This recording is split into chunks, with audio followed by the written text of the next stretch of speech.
going to show you how to install this flush bolt. These are commonly used in double doors. They attach to the bottom and or the top of the fixed door in a set of double doors, and then you push them like this and the bolt comes down, and that engages in the threshold, or if it's at the top of the door, it engages in the top jamb. All routers come with some sort of fence attachment jig. You'll find it's a big time saver and helps you with your accuracy. So the first step is to trace it. Remember, this bottom part is flush with the bottom of your door. You want to get it centered on the door. I don't bother measuring it, I just eye it up. We want to get a screw in there. So we want to make a mark between here and our screw.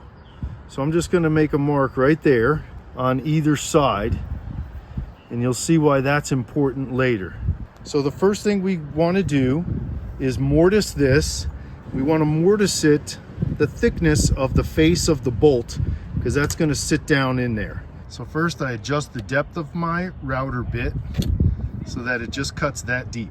Because this is going to sit down that low, I put it on like this and just hold it flush with the top of the door, and then trace that, because we're going to have to mortise this out as well.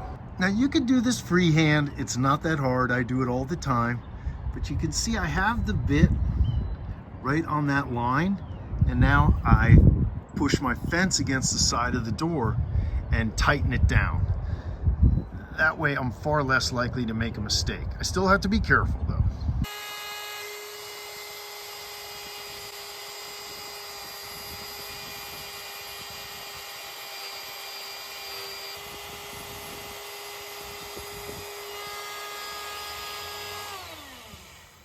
You can see how that gives me a real nice, clean, straight line.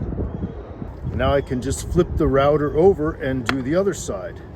With that mortise done, now I have to cut from this line all the way to the end, and it has to be deep enough to accept the body of the flush bolt. So you see I have to go about 3/4 of an inch so that that thing can clear. Another way to do it is just to mark a line here just above that hole where my screw is going to go. I don't want to cut out that area where I need to put the screw. But you don't want to set your router bit that deep and try to cut all of that wood in one pass. You'll blow it out or you'll burn up your bit. So I go about 1/4 inch at a time. Using my fence, I'll be able to just zoom it back and forth at that height, and it'll be very quick.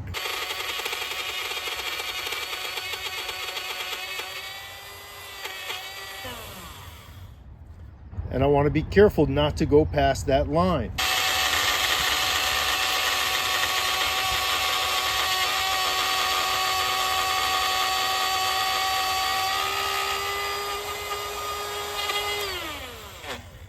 Now after that first pass is done, I take it down another 1/4 inch. After the second pass, I'm very close, and you can see it isn't perfect, but it doesn't have to be. I set my router for the exact depth and make the last pass.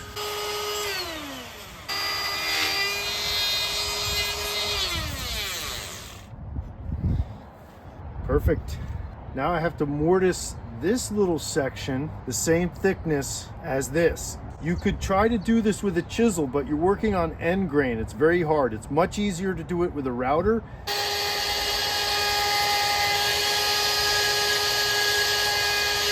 As you can see, this part doesn't have to be real accurate because it's not going to be seen. It just has to be the right depth. And before you attach this, you want to make sure it works. And I always hit these with some WD-40. And again, test it. Feels good. When you put this screw in, make sure this thing is flush.